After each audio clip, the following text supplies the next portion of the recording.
جگر اور معدے میں گرمی یا ان کے بڑھنے کو کیسے روک سکتے ہیں؟ ایک ہی سوال میں ماشاءاللہ گردوں کے گرد ریت کے ذرات بھی ہیں، معدے کی سوزش بھی ہے۔ میرے محترم بھائیوں، یہ گرمی کیا ہے؟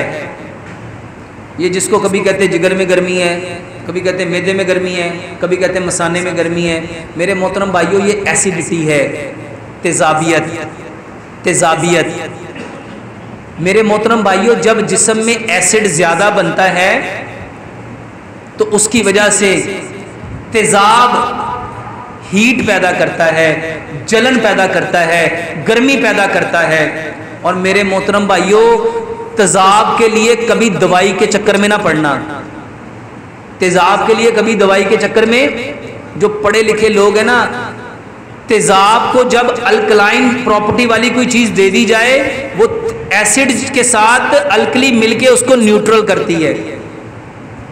میرے محترم بھائیوں، صرف کھانا چبانا شروع کر دو، صرف کھانا، ایک لقمے کو کتنا چبانا ہے؟ 32 بار۔ اس کو سمجھو میرے محترم بھائیوں، اللہ تعالیٰ نے دانت کتنے دیے؟ 32۔ کیوں دیے؟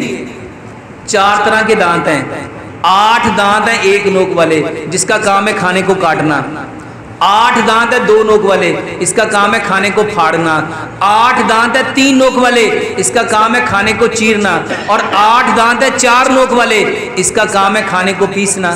دانتوں کا کام تھا کھانے کو کاٹنا، پھاڑنا، چیرنا، پیسنا۔ اور میرے محترم بھائیوں، جب یہ بار بار چبائیں گے تو آپ کے جو سلیوری گلینڈ ہے نا، اس میں سے سلائیوا پروڈیوس ہوگا۔ یہ لعاب دہن، یہ جو آپ کا سلائیوا ہے میرے محترم بھائیوں، یہ الکلائن ہے، یہ الکلائن ہے۔ جب یہ سلائیوا آپ کے ایسڈ کے ساتھ ملے گا تو اس کو نیوٹرل کر دے گا۔ اس کی تیزابیت کے لیے دوائیوں کے چکر میں نہ پڑو، سب سے پہلے وہ وجہ جانو جس سے یہ ایسڈ بڑھتا ہے۔ میرے محترم بھائیوں، جب آپ کھانا سلور کے برتن میں پکاتے ہو نا، وہ کھانا ایسیڈک ہوتا ہے۔ جب آپ پریشر کوکر میں کھانا پکاتے ہو، کھانا ایسیڈک ہوتا ہے۔ جب آپ اپنا کھانا میرے محترم بھائیوں نان سٹک میں پکاتے ہو، ٹیفلون میں پکاتے ہو، وہ ایسڈ بنتا ہے۔ جب آپ کا کھانا کوکنگ آئل میں بنے گا، ایسیڈک ہوگا۔ میرے محترم بھائیوں، آسان سا حل بتا دیتا ہوں، یہ جو مٹی کے برتن ہے نا، اس میں جو کھانا پکے گا وہ الکلائن پراپرٹی رکھے گا۔ یہ آپ کی تیزابیت، آپ کی گرمی، صرف میرے محترم بھائیوں گھڑے کا پانی پیو۔ گھڑے کا کیا کرو؟ اللہ کی قسم کھا کے کہتا ہوں، ایک بندہ صرف 30 دن جو کہتا ہے میرے جگر میں، مثانے میں، پتے میں گرمی ہے، میرے جگر میں، میرے معدے میں، میرے مثانے میں گرمی ہے، صرف کیا پیے؟ صرف کیا پیے؟ صرف گھڑے کا پانی۔ کوئی دوائی ہے؟ اس کو سمجھو، جو پانی رات جہاں بسر کرتا ہے وہ اس کی خوبیاں لے کے آتا ہے، اس کے گن لے کے آتا ہے۔ میرے محترم بھائیو، اللہ تعالیٰ نے ہمیں کس چیز سے پیدا کیا؟ مٹی سے۔ واپس کہاں جانا ہے؟ مٹی میں۔ اور کل قیامت والے دن کہاں سے اٹھائے جانا ہے؟ مٹی میں۔ اس گرمی کے لیے بہترین چیز، مٹی کے برتن میں کھانا پکاؤ، مٹی کے برتن میں کھانا کھاؤ، مٹی کے برتن میں پانی پیو۔ اور اس کے بعد یہ جو سرسوں ہے نا، یہ سرسوں ٹھنڈی ہوتی ہے، سرسوں۔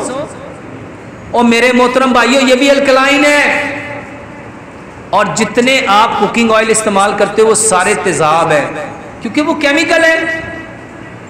اس کو بند کر کے سرسوں کا تیل استعمال کرو۔ اور میرے محترم بھائیو، اس کی بہترین دوائی یہ جو امبلی اور آلو بخارے کا پانی ہے، واللہ بہترین دوائی ہے۔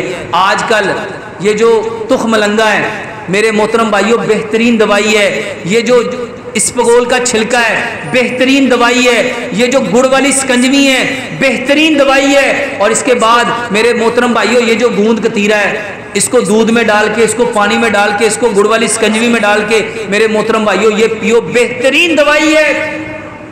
امبلی اور آلو بخارے کا پانی بہترین دوائی ہے۔